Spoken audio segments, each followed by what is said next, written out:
Welcome back. Yes, if you're just joining us, this is Good Morning Abuja on NTH Channel 5, the Unity Station. Yeah, we have a guest right here with us who will be discussing child abandonment, rescue, and rehabilitation.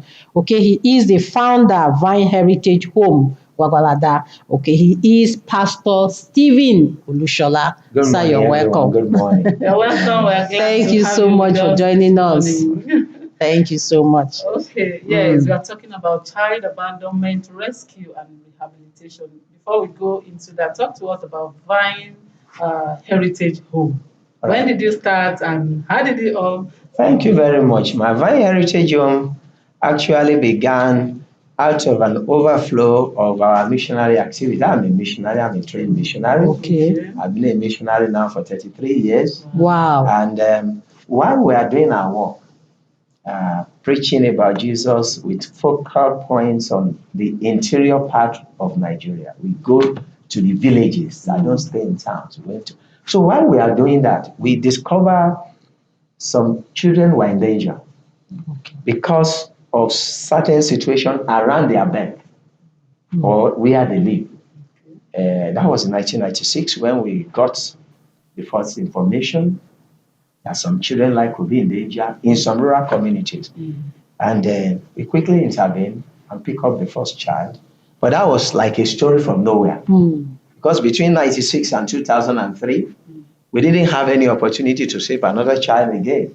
Okay. And so we kept waiting to hear this story. We just pick up a child in 96. What happened? Until someone called us and said, come, there's a woman who gave birth to a set of twins. And they said, they are evil. They don't want them. Wow. And if you don't do anything, those children will die. And quickly, we intervened. We went and asked the family to give us those children. Unfortunately, we didn't know that something has been done because in some of those communities in those years, is that when they leave those children, they don't just leave them to die. They give them certain poisonous drink. No. And we did all we could. Before we could even leave the village, one already died with them. The second one we pick up came with several challenges, health challenges, and from our arrival, we took her to the teaching hospital, Gagulada, used to be called specialist hospital. Yes. And then later that girl died. Wow. That was another. But by 2004, we now pick up another girl again. Unfortunately, lost the mother. And the life was in danger because nobody was willing to care for the child. They said it's an evil child because they believe it has evil power that kills the mother. Wow. An innocent child. An innocent child. And in fact, it was an Islamic priest who was doing similar thing. We are preaching Jesus, they are spreading their, but we are friends. That's why we should not polarize Nigeria. We were friends. We used to discuss around our different faiths.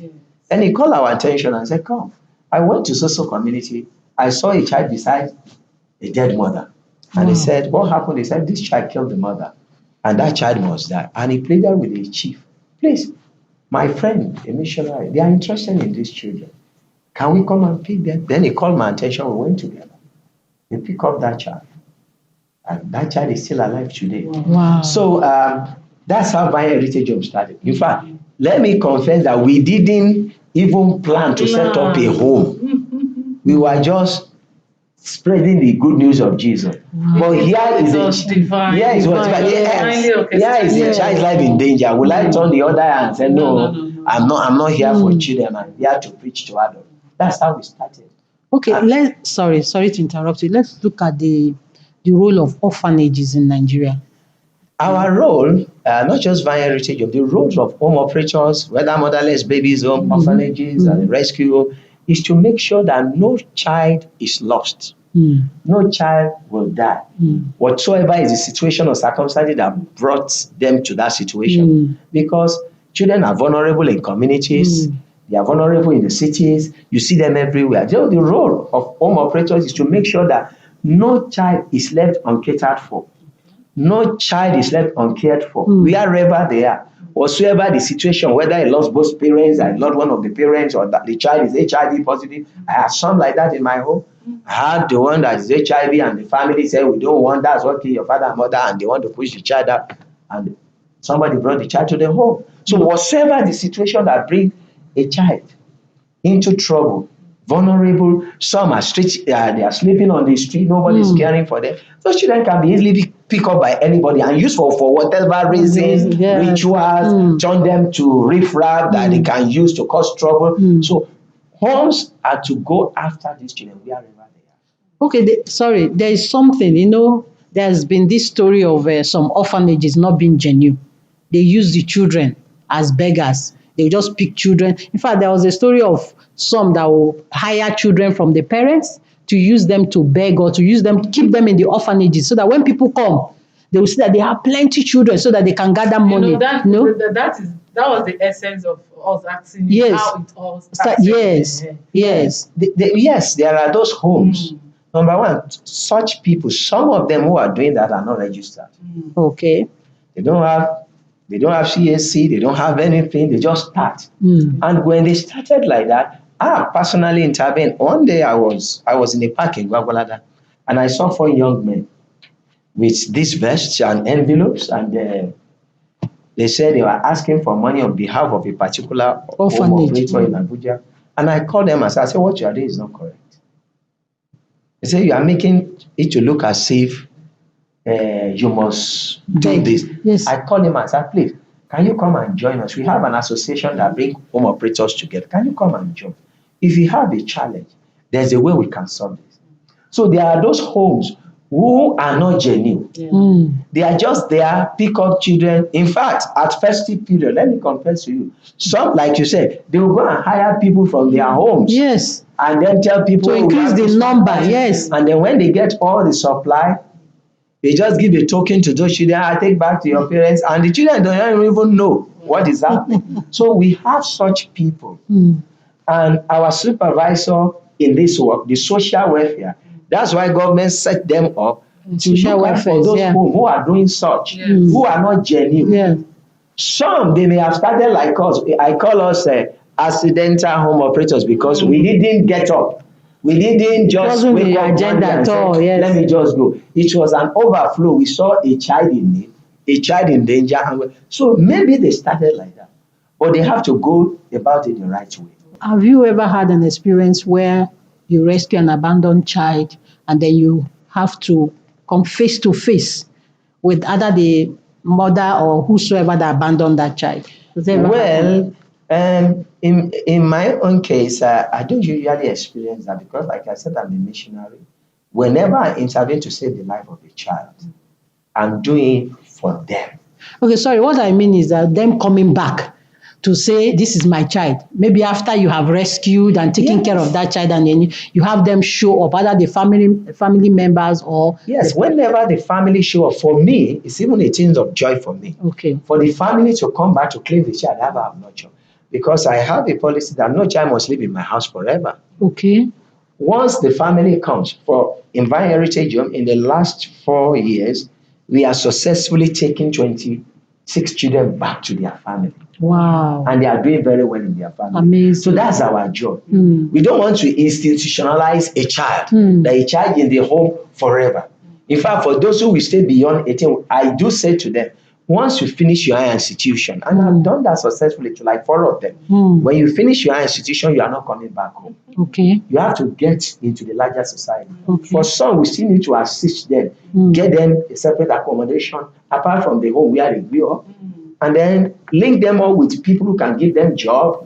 Like some of my boys who just finished secondary school, they said, well, Jam, they have not been offered admission. They told me, Daddy, we want to go out and look for work to do. I said, please go out. And they came back and said, oh, I've gotten somewhere. They asked me to bring my CV. And I told them, okay, when I get admission, I just want to do it for a while. I said, that's good. So when such children are coming back, of course, they are not returning back to the home. If the family comes for them, fine and good. Okay. The only thing you want to be sure is that let the family not go and keep them. Okay. You can't take a child from me going to school and you go and abandon that child to farming. This peasant farming in the village. No. Okay. So that child must go to school. So let's look at the challenges. We know that you have a lot of challenges because it's not easy. From all you have said, it's obvious that it's not easy. So what are the challenges now? The challenges of home operators are quite many.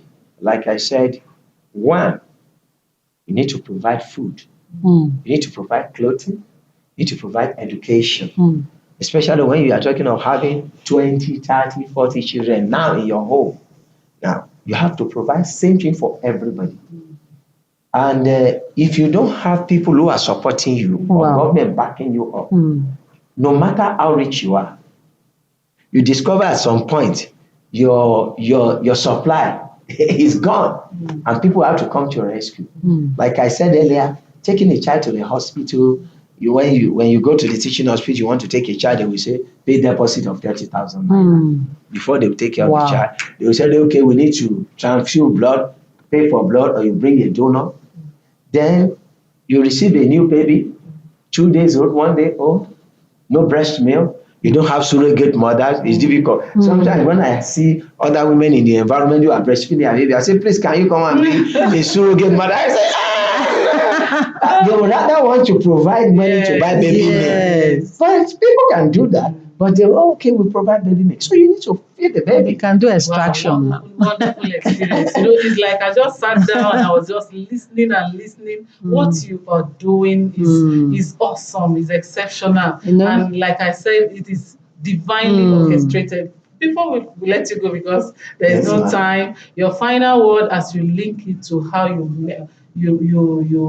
their emotional stability. Before we let you go, final A word. child that you bring in, let me tell you what happened last night. Around 2 a.m., I had a baby boy crying around 2.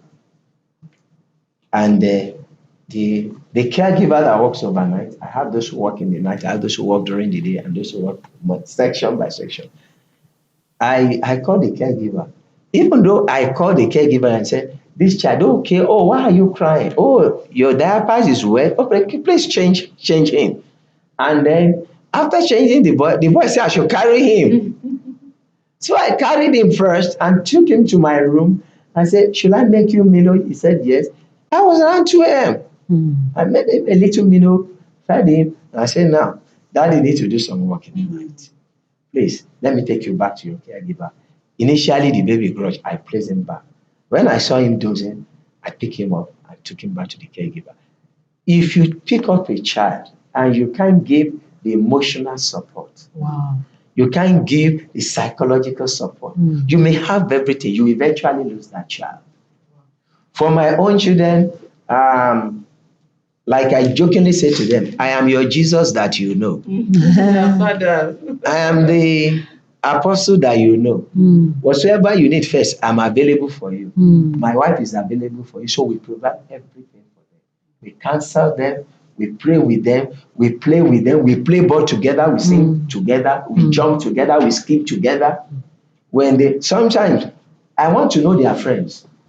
Like I had one of my boys that was finishing secondary school. I noticed when they close with there's a particular girl all around him. They So are I said, this growing. girl. They are growing. Yeah. I said, this girl that I always see around you when you close before you enter the bus. Who is this girl? He said, she's my best friend in school. Okay. So one day I said, pick your best friend, let's go into season 7. And then we went to season 7, we sat down, I ordered for food and drink, and we sat together, I started discussing. This is your friend. So what do you people discuss when you are together? And then I said, well, I encourage them. I said, well, we don't know where this your friendship is heading to. But let this thing be that you have a program for your life, your future, your profession. Then if God say you should get married, then there will be no problem. You have indirectly introduced something into the we need to go because this story is getting more and more interesting. Yeah. Thank you so Thank much for you, your God time with us. Thank you, on thank the you, program thank this you, thank morning. you, thank you. Yes, we have talked about child abandonment, rescue, and rehabilitation with the founder Vine Heritage Home here in Gwagwalada, Pastor Stephen Olushola. He has talked to us a lot how he gets these children, the emotional stability he gives to everything. He's really doing a wonderful work.